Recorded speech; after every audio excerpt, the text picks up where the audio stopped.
भइनी जवान हम शादी करम हमके बता दे मरद के फरम भइनी जवान हम शादी करम हमके बता दे मरद के फरम इह जाने सका मन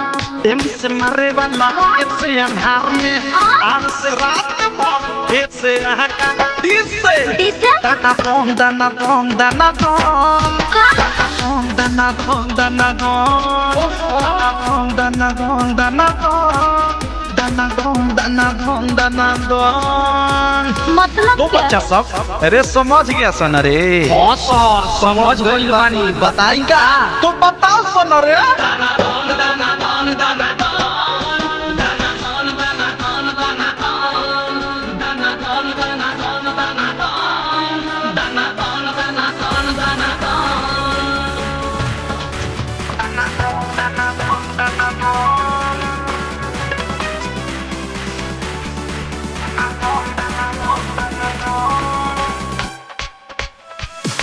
हमरा लागता रउआ पढ़ल लिखल न बानी लिखल पढ़ल बानी जब मरद के फुल फॉर्म बता देनी तो तनी यारों के बताइए दी तो सुन आई से आई लव यू कही राइट से कही या तो हके यारा ले जाके आरत से कही डगरा तो हाथ में कही का करूं यारा वो यारा यह दोबारा एक बेरी में तो मन न भरा नाया दादा नाया राधा मेरी सबा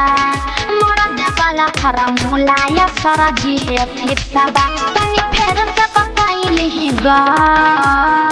इससे मरे वाला इससे अनार में